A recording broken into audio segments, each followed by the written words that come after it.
legacy media in many ways are not reporting what's in the bills, which is the void that we fill. When legislators who are proposing these bills and the media are not doing their job, we are making sure that people understand what's actually in the bills, not just the talking points and the glossed over generalizations that are made about the bills themselves. Yeah, and I would say local zoning hearings, that is democracy in its simplest form. If you don't like a project that's happening in your backyard, you can go to your local zoning commission during a public hearing and say why you don't like it or why you like it. And under these bills, you can't do that anymore. And removing that public voice, again, unacceptable and very undemocratic.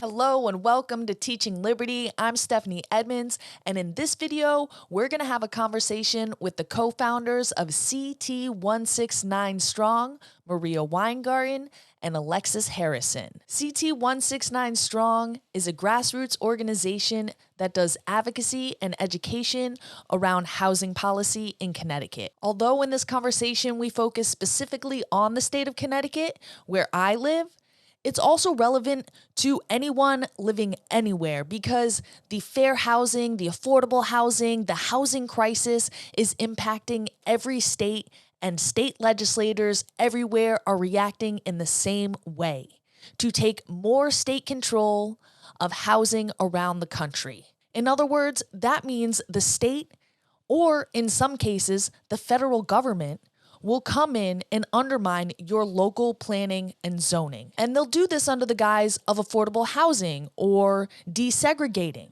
which sounds great. But when we take a look at the bills and run the numbers, something just isn't adding up quite right. But before we get into that conversation, make sure you've hit that like button, you're subscribed to the channel, hit the notification bell so you don't miss any of my videos. Of course, make sure you're following me on social media and head over to teachingliberty.org to check out the community and see what we have going on in the shop. Now, without any further ado, let's get into this conversation. Alexis, Maria, thank you so much for joining me to talk about affordable housing. We're here in Connecticut, but I know a similar situation is happening all over the country. And I just want to start off, who are you guys and where can people find out more about CT169 Strong and the good work you guys are doing? Sure. Yeah. Great to be with you today. Thank you so much. We're with CT169 Strong. Maria and I are both founders of this group that started about 3 years ago. Grassroots organization dedicated to really educating people about zoning bills. In the session of 2021, we saw a slew of really bad zoning bills come forth. And that was obviously still in the heart of COVID, where there wasn't like a lot of interactions between us and lawmakers. You know, we didn't have those in-person conversations. So we really felt like there was a delta in terms of getting the word out and education.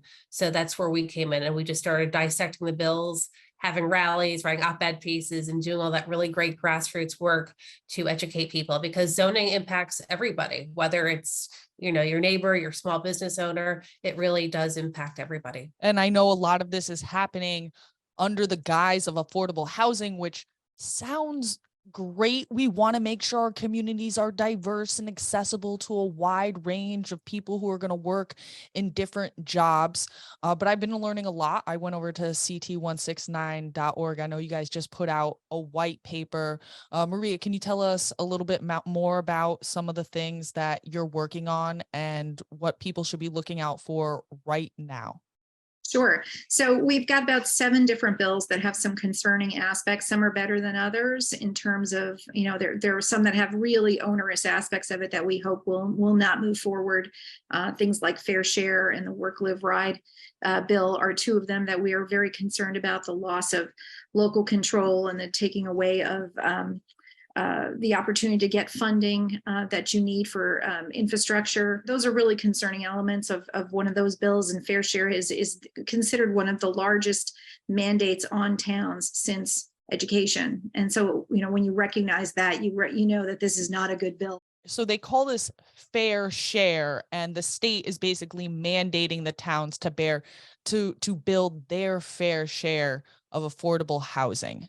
Right. And you had also mentioned the other key thing is the taking away of local control. Should you fail to do your fair share, the state's like, oh, we're going to come and take your control. And you started naming some bills. Can you just repeat some of the names, some of the numbers, and where people can go to really Absolutely. So confirm what you're saying? if you want more information, you would go to our website, ct169strong.org, and then you can see the bills. So the bad bills that we're following, or I should say the ones with concerning aspects, are HB 6633, that's the fair share bill, HB 6890, that's the work, live, ride, desegregate Connecticut bill, SB 985, that's the governor's bill, SB 4, which is more of a bill that has some aspects that renters or that the Realtors Association is more concerned about as well.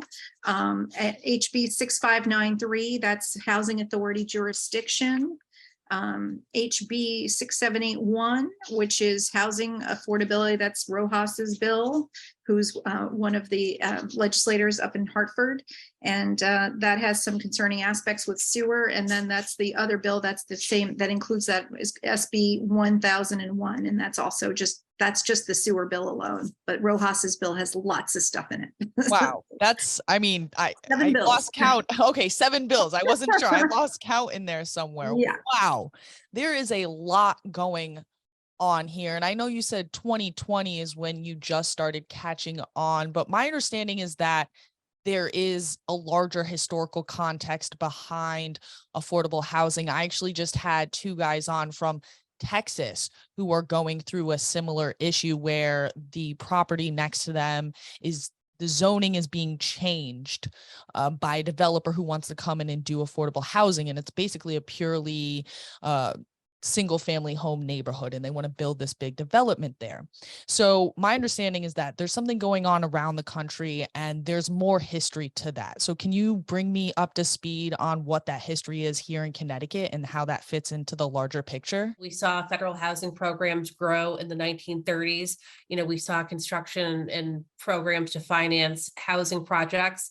I think there was an act of Congress in 1934, which created the Federal Housing Administration. And later in the 1930s, the U.S. Housing Act sought to address the housing needs of low-income citizens. Public housing, was needed. I mean, a lot of people did deal with really bad, housing conditions, such as, not having, running water, electricity. So that's when we really saw, public housing emerge, and primarily we've seen them emerge in the bigger cities like Bridgeport, Hartford, New Haven. And then we saw obviously the emergence of the suburbs. Later, I think in the 1960s, Congress actually created HUD, the housing and urban development. And that's what really, when housing really became, an issue for the US government. So that's kind of like a very rough history of affordable housing. I think from there, it had a lot of interaction also with the civil rights legislation. Right. It was fair housing and the impact of racism, which again, took that federal power and expanded it even more. Yeah. And I just want to think zoning has really gotten a bad reputation in recent years. I sit on my local zoning commission and I'm very much in favor of local zoning. And, land use controls are more about affordable housing. They're about creating, balanced and orderly growth in communities, preventing congestion, protecting property values, and, even protecting our environment. I think we can see the way that race is being weaponized across so many different aspects of our society. And it's pretty obvious to me that this is just another use of that. And what I really like that Maria is doing is saying, okay, if you want affordable housing, show me how these bills provide more affordable housing.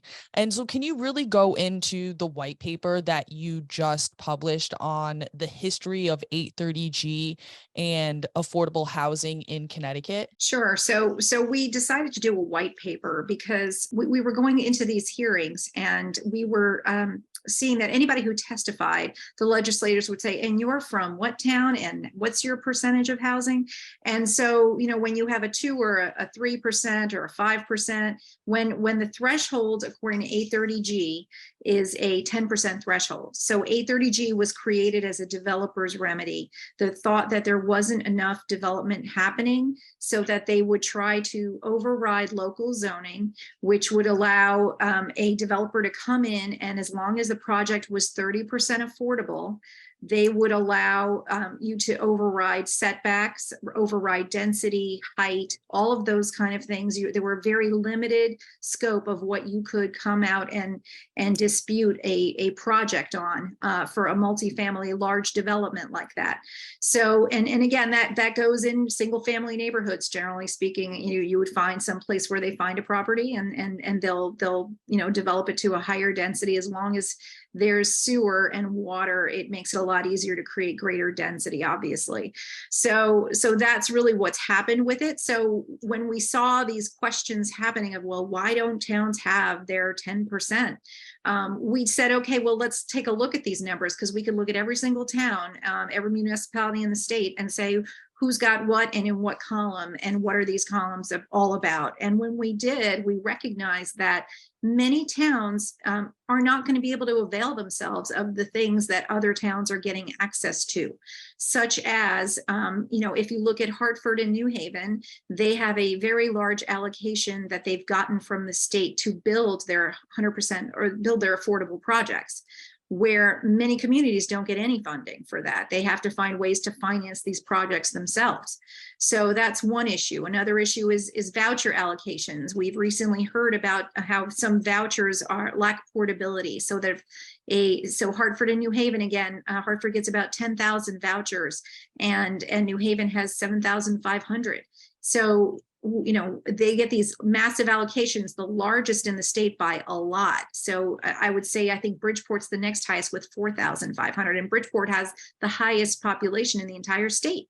So I'm trying to understand why these other towns get higher allocations. Right. And then my understanding is what they want to do is they're like, instead of transferring that voucher so that they can use it anywhere in the state or in a broader area, at least, they're like, oh no, we want jurisdiction in somebody else's municipality to build there. Right. So when you have a town that has their own housing authority that they've used to build affordable in their community, now New Haven wants to say they already have a nonprofit. So the woman who is the head of the Elm City Communities, which is the New Haven Housing Authority, they already have Glendower Group, which can go ahead and build elsewhere as a nonprofit. But now they want to use their New Haven vouchers to be able to build and use that as part of projects elsewhere. And the question I would ask is, why not allow, if a town elsewhere is building, if a Westport or anyone else is building, and why aren't we giving them vouchers to have more deeply affordable available in their communities? And why do we need to have an outside housing authority come in to do those things? And then one of the other things that stuck out to me was that it doesn't seem like certain places in Connecticut can even do this just based on the environment of their town. So there's the watershed, is that what it's referred to?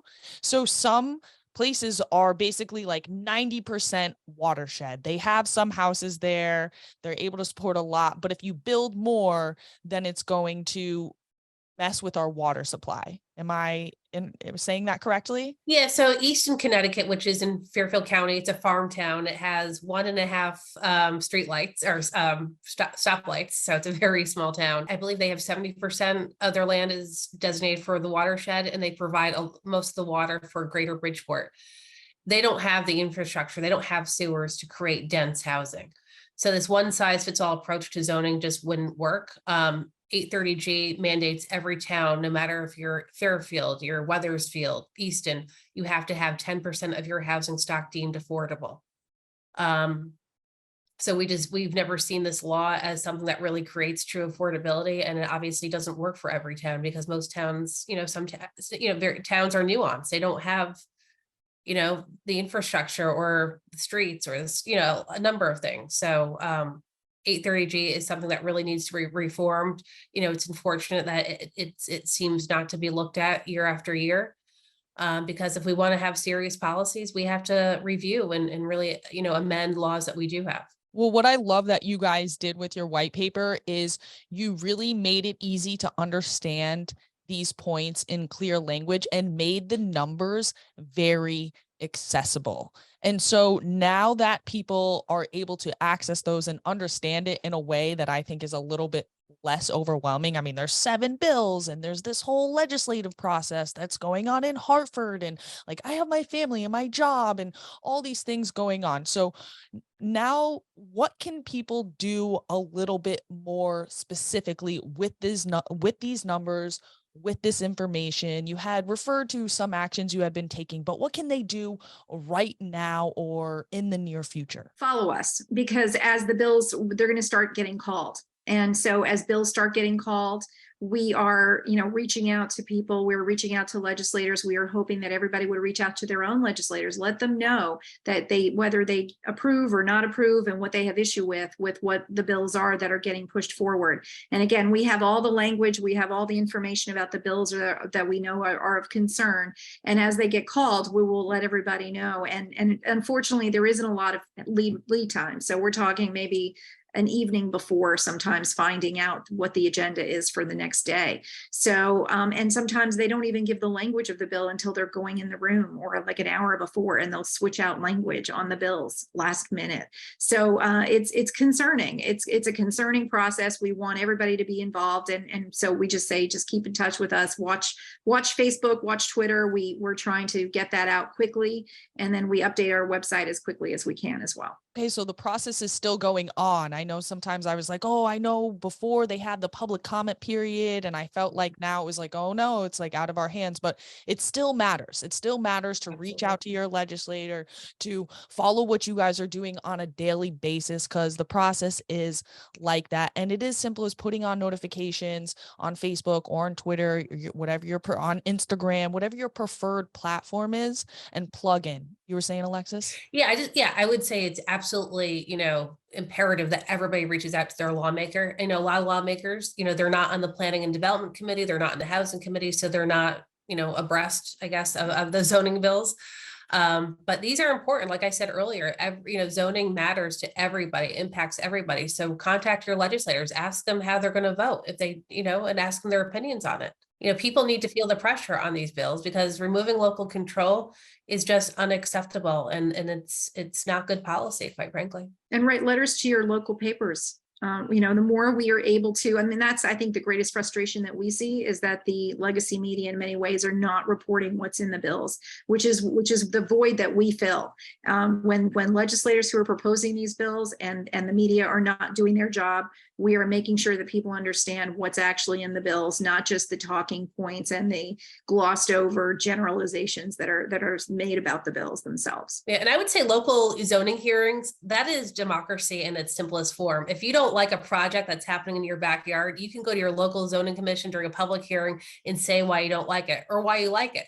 And under these bills, you can't do that anymore. And removing that public voice, again, unacceptable and very undemocratic. Our government was designed to be federalist setup. And so that direct democracy really is meant to function at that most local level, and then power is distributed more representatively as you get further away. So this is what we've all been asking for, right? That direct democracy. People always get so mad when they can't vote for their president directly, but they don't think about what's happening in their local town. And there's no better time than now. CT 169 Strong, they make it very easy. When I saw the work that Maria was doing, I said, wow, I love what you're doing, not only because I know this is going on and I didn't know how to get into it, but this is exactly what I'm trying to do with education. So definitely more coming soon from us on covering all the education bills and all that, but love what you guys are doing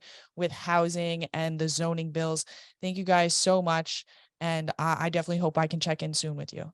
Sounds Absolutely. great. Thank you so much. And thank you to everyone out there who listened to this conversation. Please, please, please make sure you are following them across all platforms. They go live often on their Facebook, and you can find them on Twitter, Instagram, or maybe you're not a social media person. Check out their website, where they also have all the information. They keep that up to date. And that's also where you can find their white paper. I highly recommend reading it. It's about 15 minutes makes all of the major points very easily accessible. It makes the data really accessible, so you don't have to go searching through those government websites. They have it all right there for you. And if you're not in Connecticut, this information is still highly relevant because I guarantee this is happening in your state. Maybe it doesn't look exactly like this, but you can get some clues as to what to look for, perhaps, by looking at what they're doing over at CT 169 Strong. And then, of course, using it as a model for the advocacy work that you can go on to do in your state. This is a nationwide issue. This is really being incentivized by federal housing legislation. As I mentioned in our interview, I recommend you go check out my other video where I cover the Supreme Court cases and also an interview with those two gentlemen in Texas. You can find those linked in the description down below. And as they said, the process is ongoing, so make sure that you're getting involved. They make it really easy, from email templates to giving you alerts when the bills are coming up. And of course, you should already know who your representatives are. If not, you can find them with a simple Google search. So do that.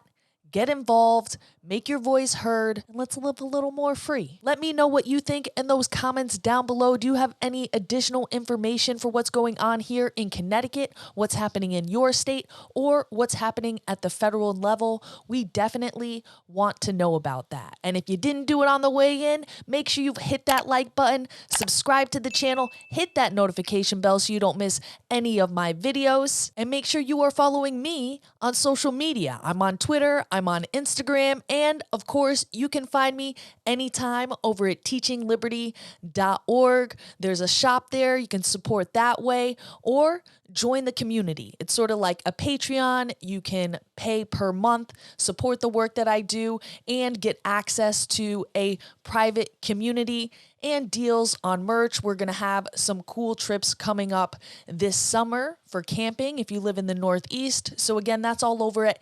TeachingLiberty.org. The easiest thing you can do, and the most important, is share this video. Share the Teaching Liberty channel either on YouTube or on Rumble and spread the word. Because when we think free, we live free. Come on.